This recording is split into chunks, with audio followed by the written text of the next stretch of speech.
Olá, meus amores, tudo bem com vocês?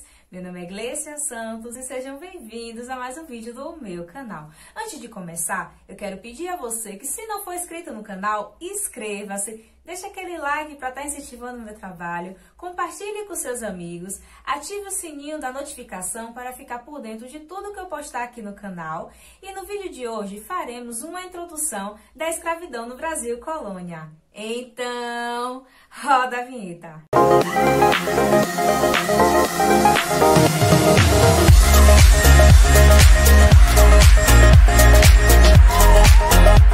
A escravidão no Brasil foi um sistema secular que teve início com a subjugação dos povos originários. Mas é interessante levar em consideração que o primeiro contato entre os portugueses e os povos originários não foi a partir da escravidão, mas sim a partir de uma relação mais amistosa, que seria através das trocas, que eram conhecidas como escambo. Aqui no canal tem até um vídeo onde eu abordo mais essas relações.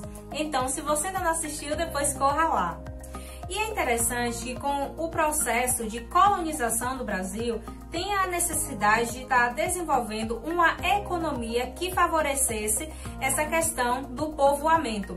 E com isso é implantado a economia açucareira, que era produzida em larga escala e por isso precisava de muita mão de obra. E como a principal mão de obra disponível no Brasil era a mão de obra dos povos originários, esses grupos passaram a ser escravizados. O trabalho vai ser tido como uma imposição e que esses grupos deveriam seguir essa ordem. Com isso, nós podemos perceber que a partir do momento que se teve a introdução da cana-de-açúcar, as relações entre os portugueses e os povos originários ganharam outros contornos. E assim, alianças eram cada vez mais estimuladas, tanto com o intuito de estar provocando conflitos, como também estar consolidando a presença dos portugueses. Como exemplo disso, tem a questão dos conflitos dos portugueses contra os tupinambás, pelo fato dos tupinambás serem tidos como canibais, que é uma palavra de cunho totalmente negativo, pelo fato dos portugueses não levarem em consideração as relações que eram desenvolvidas pelos tupinambás, que era a questão do ritual da antropofagia, que fazia parte de todo um processo que era desencadeado a partir das guerras. Até porque os tupinambás eram povos guerreiros. E não quer dizer que eles estavam com fome e na mata comiam gente, não. Mas sim fazia parte de todo esse processo ritualístico. Com o intuito de subjugar, de escravizar, como também de eliminar os tupinambás, os portugueses se aliam aos tupiniquins, que eram inimigo dos tupinambás, para estar consolidando todo esse processo de conquista do território, como também conseguir essa mão de obra escravizada.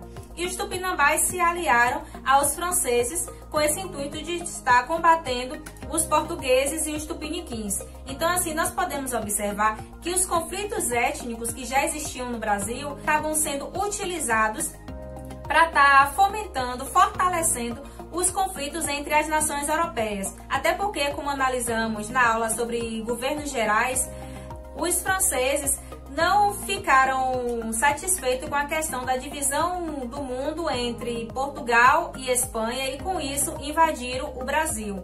Então a gente pode perceber como essas relações estavam alicerçadas nesses interesses dos europeus, que incentivavam os conflitos e também ajudavam na questão com armamentos e tudo mais, para estar fortalecendo o domínio, conseguindo mão de obra para os seus interesses. O processo de escravização dos povos originários contou com muita resistência, tanto dos jesuítas, como analisamos na última aula, que eram contra a esse processo de escravização dos povos originários, que já estavam nos aldeamentos, passando por esse processo de catequização, de conversão à fé cristã, e por isso acreditava que eles não deveriam ser escravizados.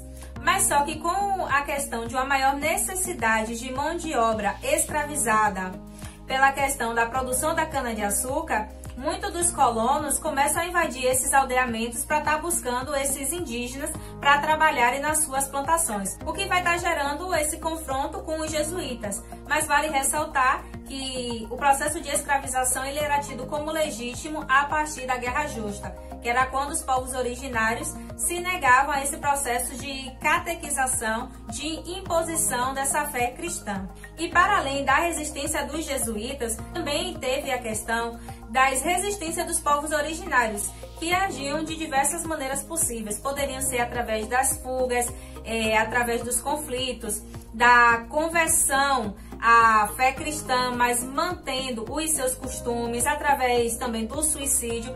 Então são essas diversas maneiras que tem no vídeo, então vocês assistam. E para entendermos melhor esse processo de resistência à questão do trabalho escravizado, é interessante levar em consideração as relações que eram desenvolvidas pelos povos originários. Até porque essa relação de trabalho, pelo viés mercantilista que buscava acumular riquezas, matérias-primas, não faziam parte da relação de trabalho dos povos originários, que já analisavam essas relações a partir de uma questão de subsistência, onde buscava realmente ter a manutenção do grupo e não ter esse acúmulo buscando uma riqueza. Então vai ter toda essa resistência, até porque o trabalho nas lavouras, para muitos dos povos originários, era tido como um trabalho das mulheres. Normalmente, as mulheres cuidavam da plantação, os homens cuidavam da caça. Mas isso não quer dizer que os homens não poderiam plantar ou que as mulheres também não poderiam caçar. E também sem contar a relação das longas jornadas de trabalho, algo que ia de contra aos princípios dos povos originários, que defendiam que deveria ter um tempo livre, tanto para a questão dos seus rituais, para descansar, para estar desenvolvendo as suas atividades. Então essa questão de longas jornadas de trabalho era algo que não se enquadrava nessas relações desenvolvidas por esses povos. A questão desse trabalho de maneira compulsória, até porque quem gosta de trabalhar forçado, né? Com isso, nós podemos perceber que o processo de escravização dos povos originários contou com muita resistência e que não se deu de maneira tão fácil. E que aquela visão de que os povos originários eram preguiçosos, não gostavam de trabalhar, é uma visão errônea, cheia de preconceitos, que está muito alicerçada na visão europeia. Por isso que é importante levar em consideração os contextos para não continuar reproduzindo esses estereótipos.